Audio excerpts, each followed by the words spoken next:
IVM.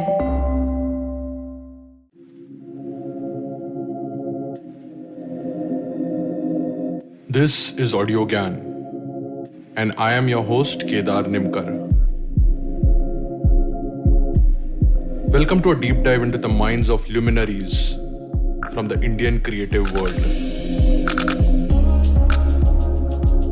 Today we have Avanti Patel with us on Audiogyan. Avanti is a Hindustani classical vocalist. She also teaches music. We are going to touch upon some basic aspects of Thumri and its allied forms in relation to the show O Gaanewali, which is making news these days. So thanks, Avanti, for giving your time. It's a real pleasure to have you on Audiogyan. Thank you, Kedar. Thank you so much. Yeah, so as I said, it will be mostly covering some basics about Thumri and Right. some fundamentals, and obviously documenting O Gaanewali. Absolutely. In Audiogyan, I have three formats: Audiogyan regular interviews, Mhm. a case study, and a biography. In case study, generally I try to go or deep dive into this particular project, and would love to hear nuances about it as well. For sure. Cool. So to begin with, if you can start by letting us know, how did you get into Thumri and how did you get into music rather? And in O Gaanewali, why Thumri or something like that? Right. So, how did I get into music? Interesting question. I don't think I remember. So, I was actually born in Leeds in the UK, and my mum sings. She has done her Sangeet Visharad. She's also a urologist. So, she was finishing her FRCS urology in the UK, and that's where I was born. And apparently, I was very tuneful.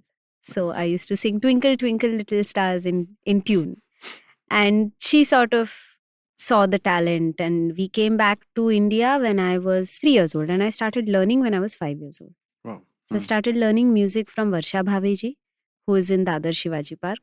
And we started with some basics, songs, things that kids would enjoy.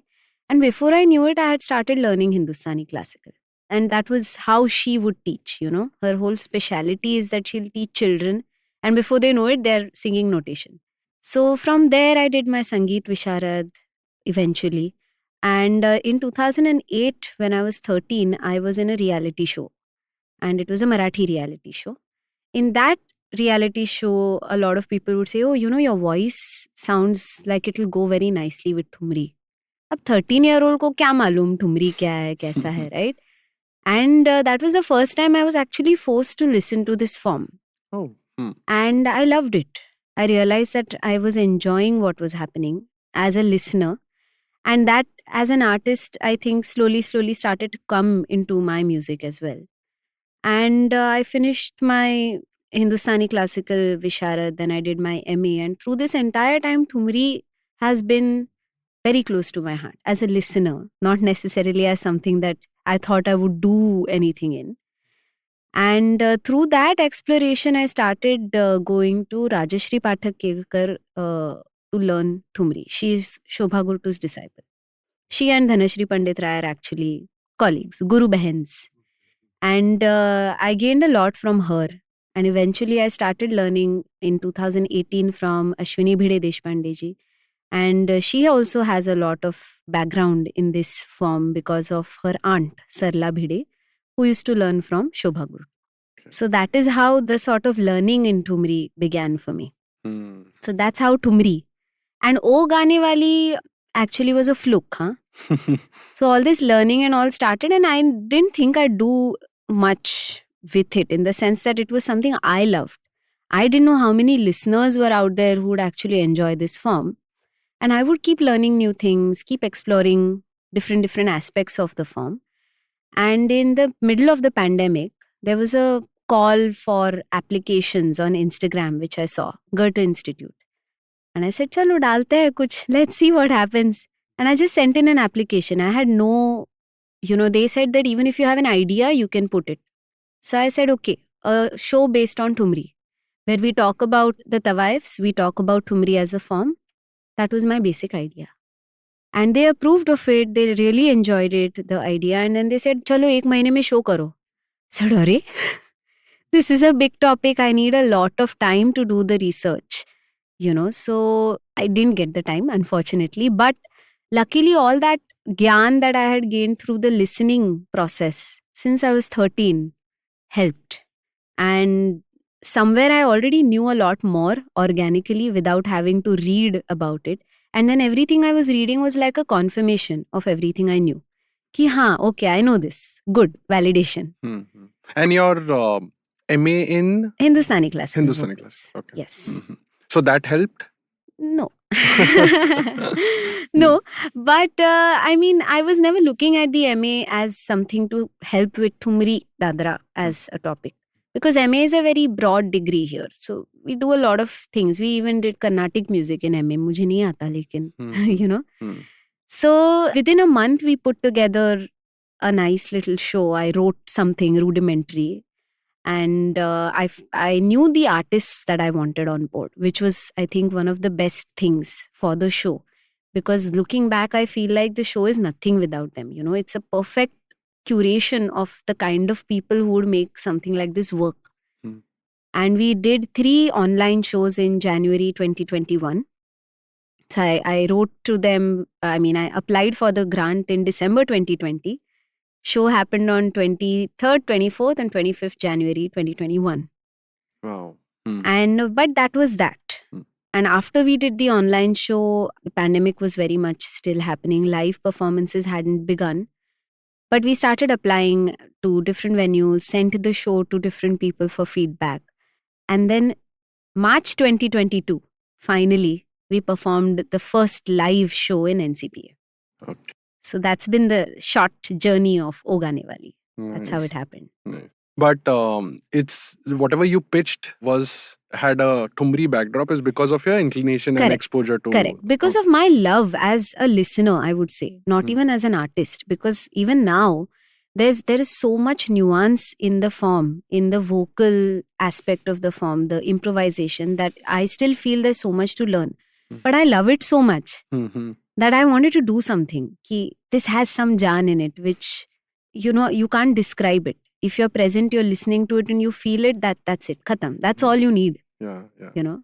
Yeah, and sorry to just sort of deviate a bit, but in the feedback which people gave looking at the first 2-3 shows, how are you sort of reconciling? Because when you listen to Begum Akhtar or Iqbal Bano, they have very heavy voices, while you and Rutuja have slightly, I mean, because of the age and because of certain other dynamics, right. The voice is different, right? So how are you like making peace with it?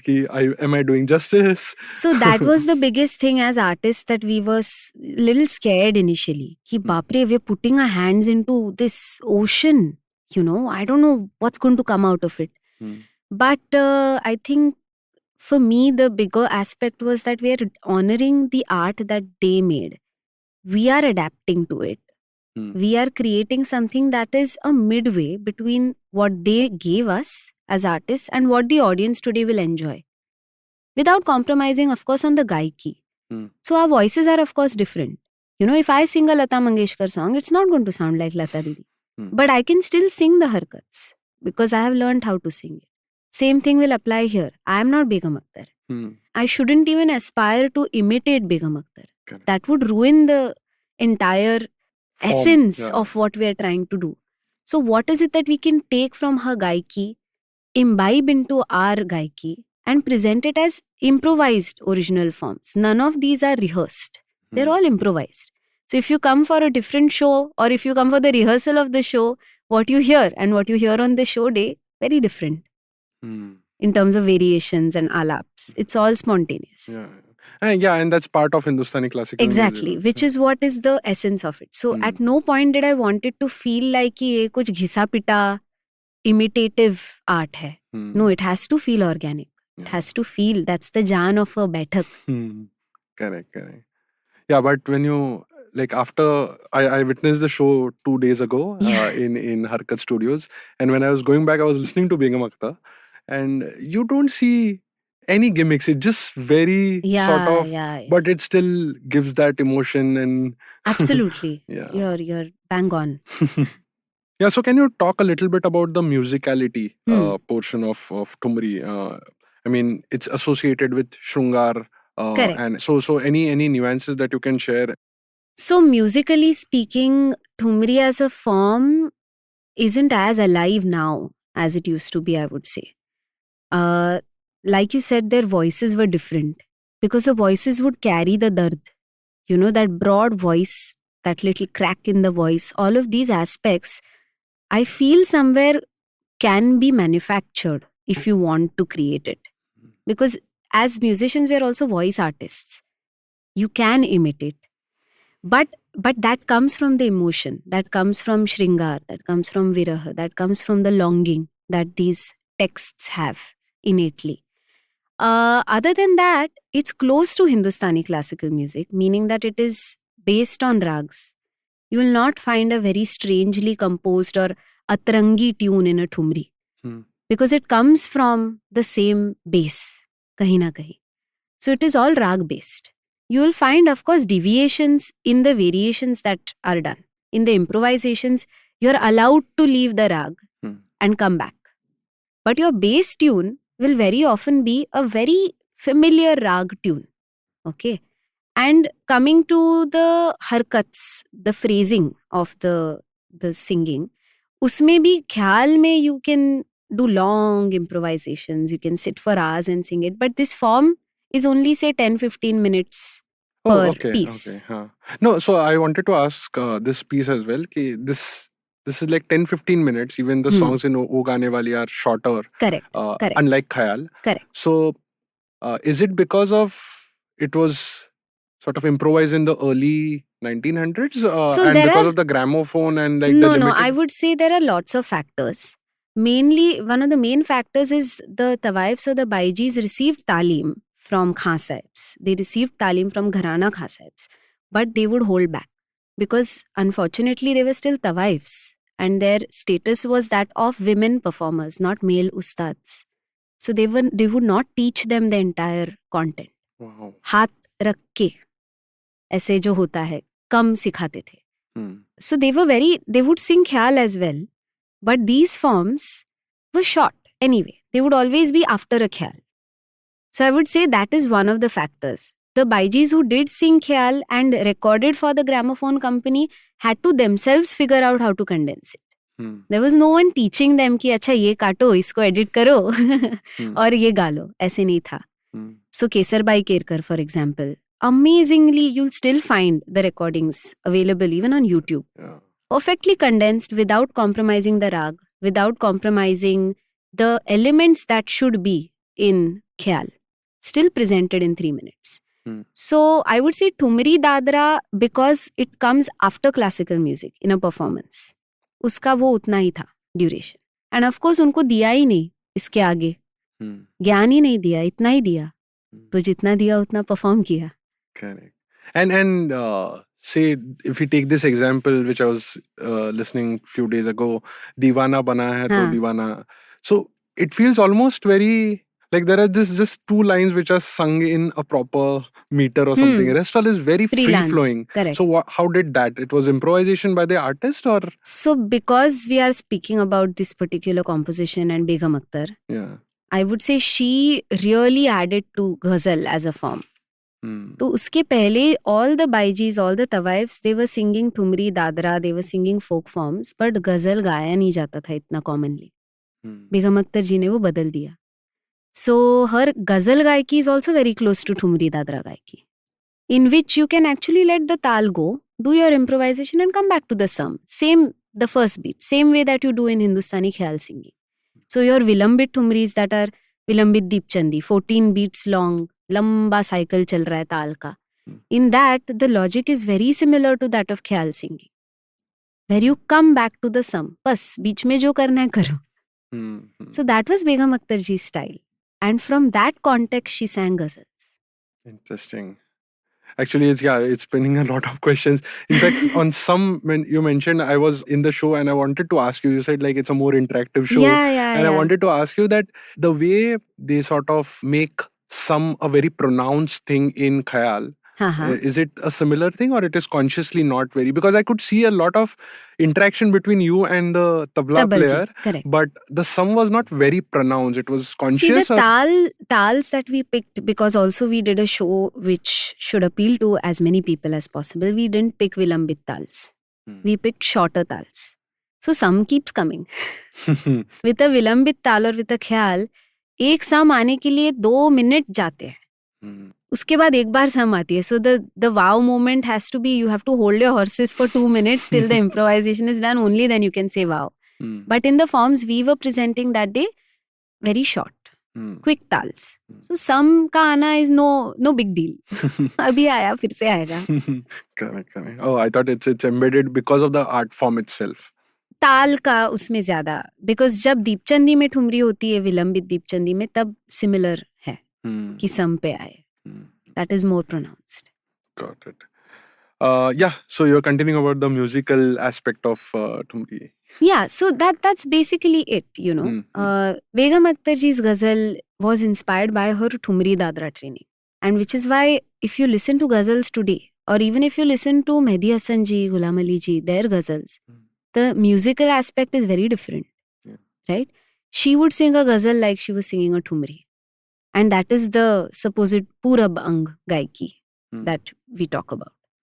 Yeah, speaking about which, if you can tell the 2 angs also. Right. So very broadly, of course, there are nuances in this as well. Very broadly, thumri can be classified into Purab Ang and Punjab Ang. Purab Ang was what the Tawaifs popularized. That was their Gayki essentially. And everyone, right? Begum Akhtar ji ने तो गाया ही है, but Rasoolan Bai, Siddheshwari Devi, Zohra Bai, Janki Bai आगरेवाली, all of these women, they sang पूरा बंग की thumri. Shobha Gurtu also. But Shobha Gurtu in terms of the timeline is more recent. Even Gauhar Jan, she sang पूरा बंग. So these are a little more into early 1900s, late 1800s timeline wise. And Punjab Bang ki Thumri came a little later. Because it came only after these folk forms were sort of taken up by the ustads. They were like कि यार ये by जी कुछ अच्छा गा रहे हैं, अब हमें भी कॉन्सर्ट में ये गाना है.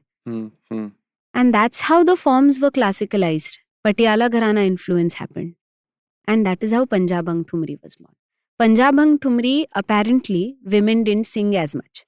So Nirmala Devi, Lakshmi Shankar are very rare examples of women singing Punjab Bang Thumri. क्योंकि वो उस्तादों ने ही लिया. उस्तादों ने ठुमरी को अपना कैसे बनाया, पंजाब बंग करके. And this was, you're saying, late 1800s or 1900s? No, this was already in the 1900s. Okay, which is Bade Ghulam Ali and Abdul Karim Khan. Correct. Yeah. Because if you look at the gramophone company, gramophone India में 1902 में आया. That is when the first recordings took place. And at that time only women were recording on the gramophone for multiple reasons. Later on, men ko FOMO hone lag gaya. So the ustads also started recording. In fact, Mallikarjun Mansoor has recorded on the gramophone. And he's tried to sing nahi, Chota Khayal, not Thumri. Because Kesar Bhai Kerkar and all were singing Khayal also on the gramophone. So he's recorded something. But in order to appeal to the people who were listening to these records, he sung it in a much higher pitch. But still it didn't do as well. And he sang a Thumri, I don't remember which one, but one that was already made famous by Janki Bai. Much later. So you see, they sort of hopped onto the trend much later, the ustads. So Punjab Bang is a more classicalized, in an aesthetic sense, you'd say more sophisticated style of Thumri Gayki. Interesting. Okay, let's take a short break here. We'll be right back. Hello, everybody. It's been another awesome, great week on the IVM Podcast Network. On The Habit Coach, Ashton talks to author, speaker, business leader, and investor S. Venkatesh. They discuss the power of creativity and their philosophies about it. On The Wire Talks, Siddharth talks to Wendy Doniger about her book, An American Girl in India, Letters and Recollections from 1963 to 64. On Cyrus Says It's Cock and Bull, Cyrus, Shreyas, Harsh, and Antariksh discuss the claims of Delhi air pollution, reducing your life by 10 years. On Pulyabazi, Pranay and Saurabh debate whether government policies have made the media dependent on advertising. And on The Longest Constitution, Priya analyzes the employer's responsibility in the Bhopal gas tragedy case.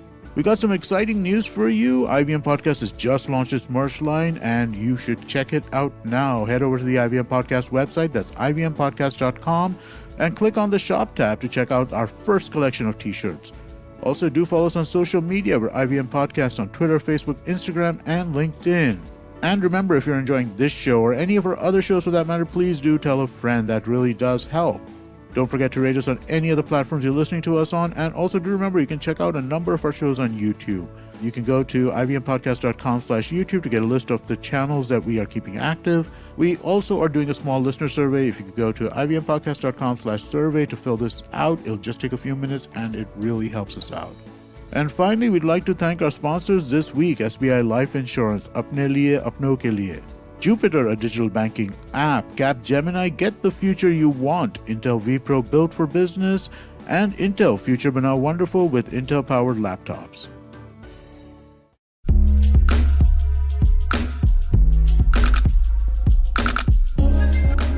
Okay, welcome back to the show.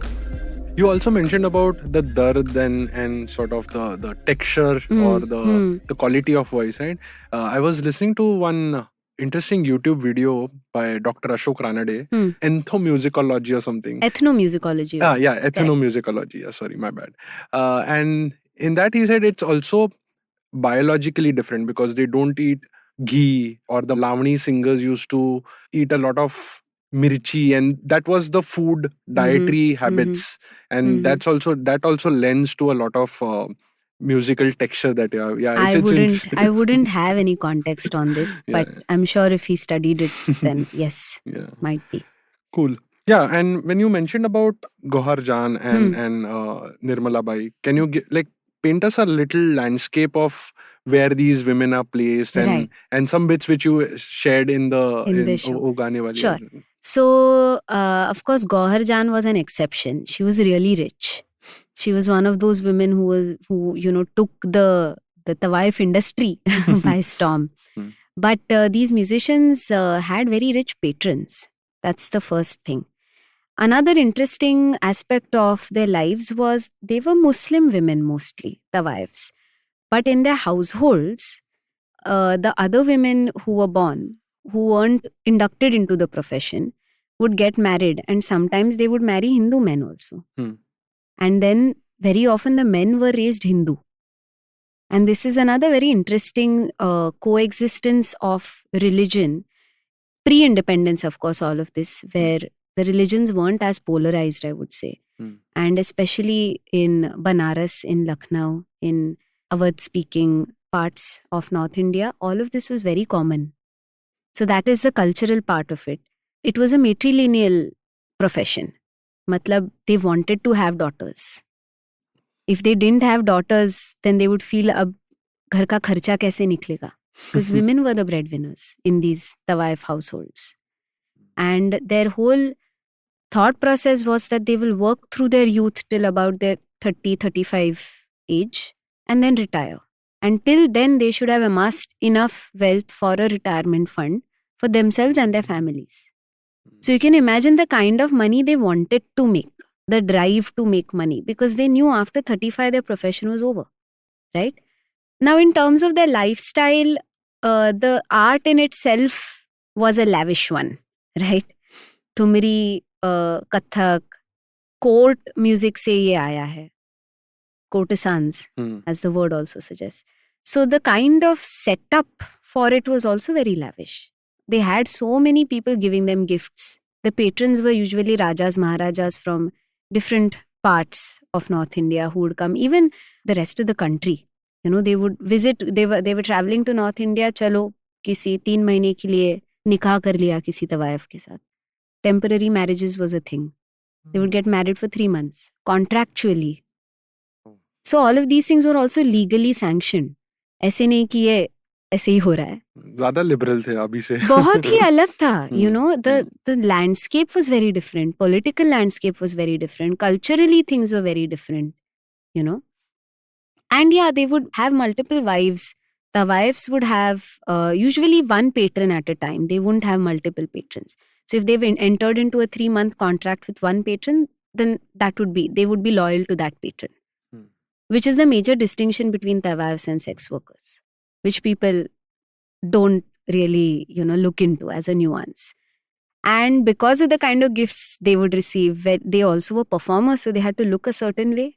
Saris, jewelry, उनके कोठों पे जो decoration होता था वो भी एक type का होता था. यूजुअली आईने होते थे, मिरर्स होते थे, so that it looked grand as a performance space. So all of these things were a part of their everyday life. It's fascinating. Yeah. Yeah. And Gaurjan? So Gaurjan was, she was one of those rare examples of women who was very rich, who had a lot of money. She, in fact, had a horse carriage in Calcutta when, the governor was British at that time. और Indians को horse carriage वगैरह allowed ही नहीं था. But she had her own horse carriage. उसमें भी कुछ था कि 6 horses वाला horse carriage allowed नहीं है, सिर्फ 2 वाला allowed है, some nonsense like that. But yeah, this was all a marker of the kind of life she lived. She would travel extensively. She was invited to different courts. The kind of money she was offered to, record songs was exorbitant at that time. She would charge, I think, 2,000 to 3,000 rupees per recording. Wow. She had a contract of 30,000 rupees with the gramophone company. So these are all, small markers of course, उसमें लोगों ने लिखते हुए थोड़ा सा नमक मिर्ची डाल के भी लिखा हो सकता है about, like I share this story about her kittens. She had kittens and she wanted to throw a party and she spent 20,000 rupees on it. So it's written and documented, but like I said, उसमें थोड़ा सा नमक मिर्ची हो सकता है. But that was a life she had.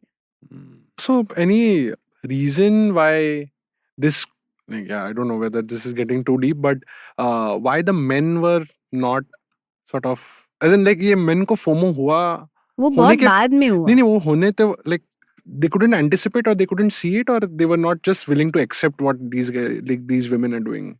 So if you're talking specifically of the gramophone period and the recording period, it was a change. And people generally are very averse to change. Especially ustads who already had their own घरानेदार गायकी system. For them, ये तवाइफें कर रही है, हम नहीं करेंगे. हम अपना art नहीं बेचेंगे. That was the logic. Right? So for them, this was something to be looked down upon. This was something that Tawaifs were doing.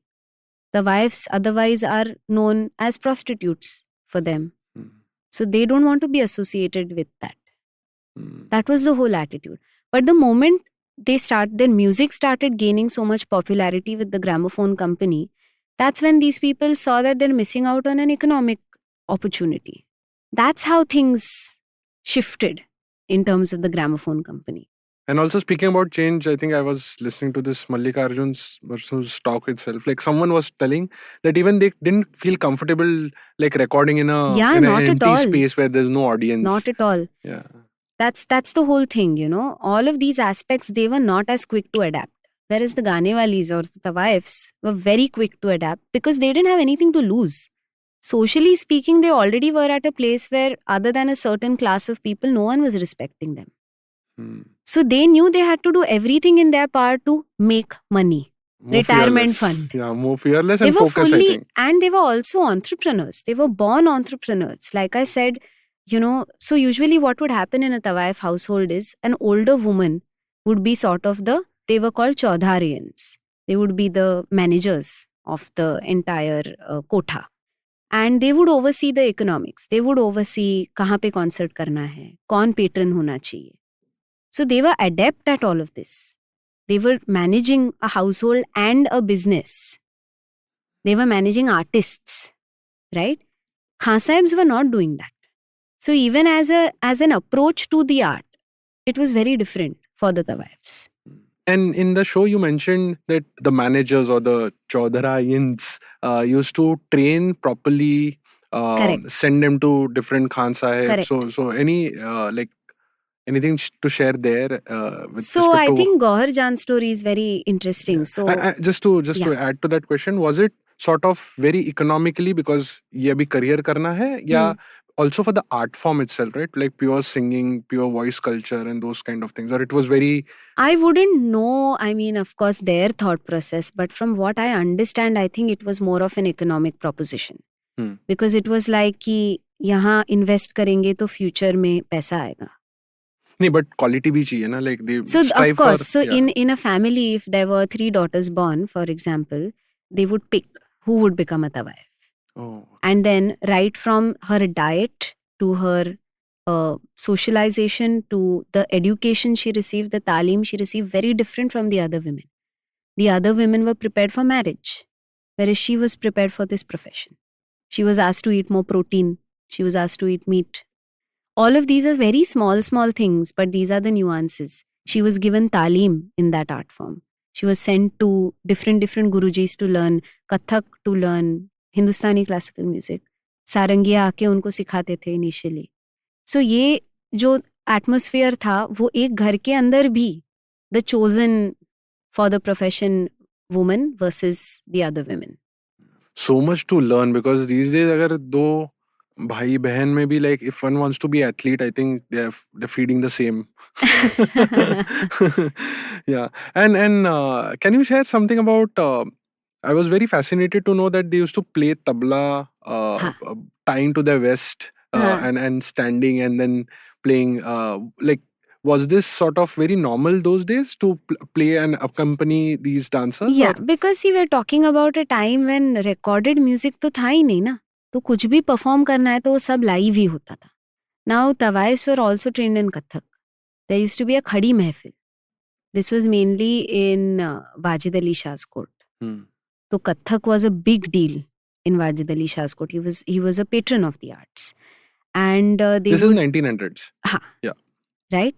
And the tabalji and the sarangiya would also stand, have their instruments, and जो तत्कार होता था उसमें the baiji would move ahead and come behind while doing the footwork. And they would also accompany her, because ऐसा ना हो कि बाईजी बहुत आगे जाके नाच रही है और म्यूजिक पीछे चल रहा है. वाह. तो वो एक पूरा एक्सपीरियंस था, परफॉर्मेंस वाला एक्सपीरियंस था. I think something to be more understood. Cool. I think yeah, I mean, there is a lot to unpack in this itself, and a lot to learn about the art form itself. But just to conclude, Avanti, I was thinking, like, if you compare khayal, Thumri sort of, yeah, I don't know, but seems to be relatively new, right? So anything that you can share, what happened to his journey, how are artists improvising from the last 100 years, and what sort of future does it have? I hope Gaanewali educates and makes people sensitive about this overall form. But any thoughts of, like, how will it go and how last 100 years it has been? Right. So I don't know about Thumri being new, okay, because Thumri has roots in folk music, basically. Correct. Right? And khayal singing is in fact relatively new, because pre-khayal singing, Dhrupad Dhamar was what was performed as Hindustani classical music, and it was mainly performed in temples. When the music moved to the courts is when khayal gayki became a thing. Uske pehle khayal gayki was not. So the Mughal invasion has a lot to do with this, right? So khayal as a form, again, the ustads were the ones singing it. So women didn't really have access to khayal gayki, and even the women who did have access were looked down upon because they were गानेवाली और नाचने वाली औरतें. तो जो फोक form से influence होके बनी है ठुमरी, वो मुझे नहीं लगता पुरानी नहीं है. वो इनफैक्ट पैरेलली ही इवॉल्व हुआ है. Just that the Tawaifs were not allowed to sing khayal. They were not taught khayal. The ustads were singing khayal. Court musician as a woman. Have you heard? Sorry? Have you heard a court musician being a woman? Men were appointed, employed as court musician. Women were Tawaifs. They had their quotas. So that was, I think the forms evolved in two very different spaces, I would say. Khayal had an academic sort of approach. Thumri had an affective approach, emotive approach. That's the difference. And when you, like, I understand when you say that it was not new, because chalo, the bandish and the lyrical content must have been for whatever. Or if you even compare the khayal ka lyrical content and Thumri ka lyrical content, बहुत similar है. क्योंकि eventually जो ठुमरिया थी वो बंदिशें ही थी. सो उसमें difference वैसा बहुत ही कम है in terms of the content. Got it. And what's like? I In know terms it's of the future. last 100 years, I mean, I don't know how the form. I'm sure it has gone through a lot of ups and downs, because I would say what I heard as Thumri wasn't mainstream music when I was growing up. Right? People around me were not listening to this music. Even those who liked classical music were listening to khayal. So पता नहीं ठुमरी कहीं पे खो गई ऐसे लगता है मुझे. और ये गजल के माध्यम से वापस आई थोड़ी, because my exposure to music was Ghulam Ali and listening to. Correct, exactly, Ghulam Ali.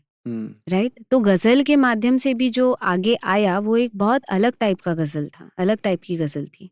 वो पंजाबंग की इंस्पायर्ड गजल थी जिसमें ज्यादा थिएट्रिक्स थे.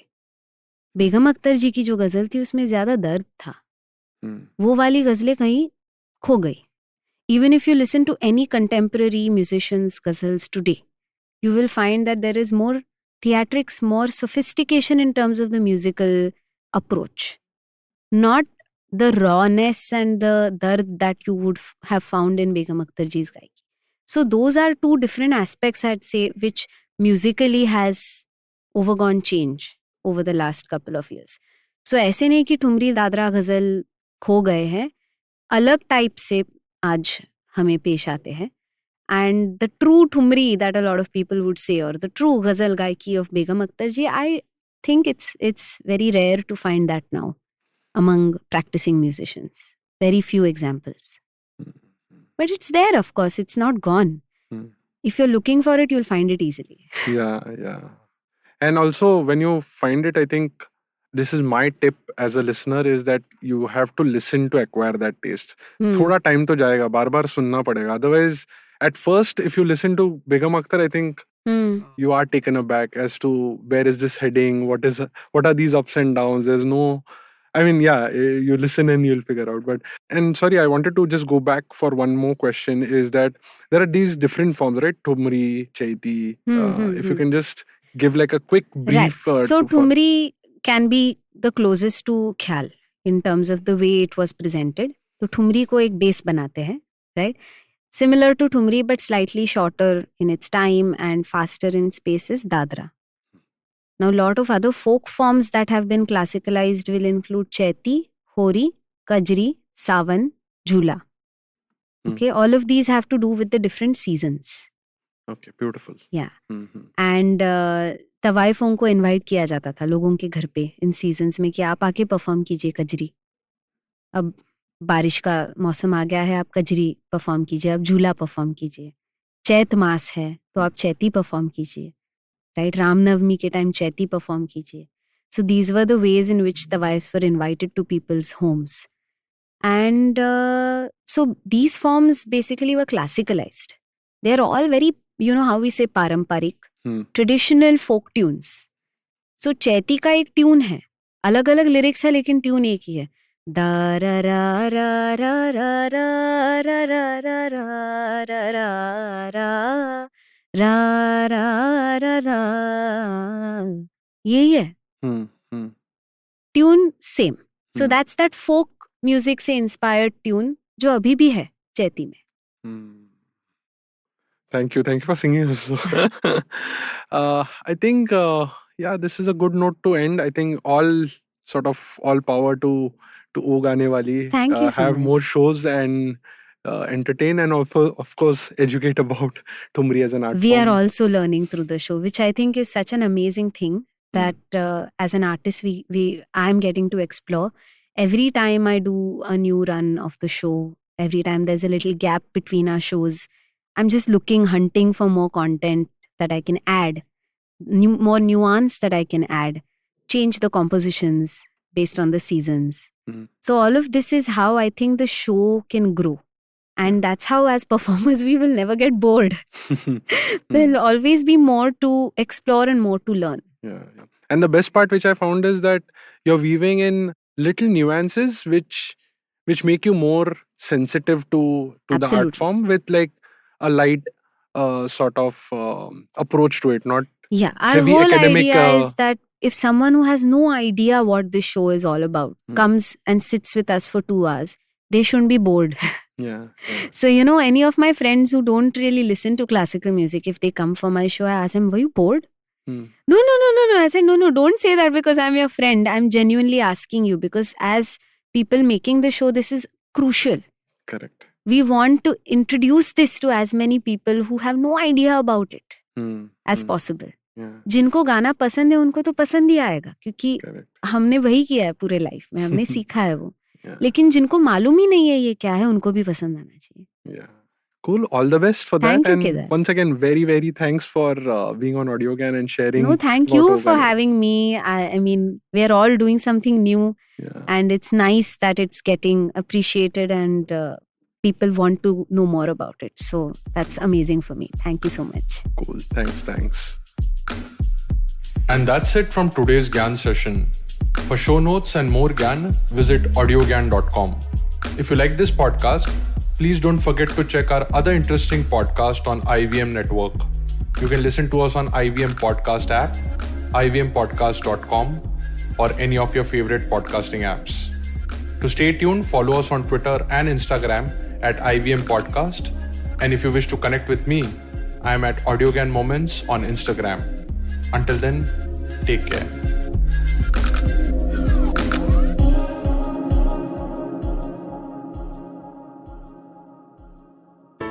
There's a quick survey to fill out on ivmpodcast.com/survey. It lets us know a little bit more about who's listening to us. And you know what? We're going to do a few prizes. So, we'll do a random drawing of maybe 10 people and we'll send you all some swag. Remember, that's ivmpodcast.com/survey where you can fill out the survey. Have you ever wondered where the business world is headed? How the ways in which we create, market, and sell to consumers will evolve? Or if we'll ever go back to wearing pants while working? For answers to all of this and more, tune into Advertising is Dead with me, Bhavan. Every Tuesday, as I talk to entrepreneurs, leaders, and change makers from across business, media, marketing, and beyond. You can catch all episodes of Advertising is Dead on the IVM Podcast website, app, or wherever you get your podcasts from.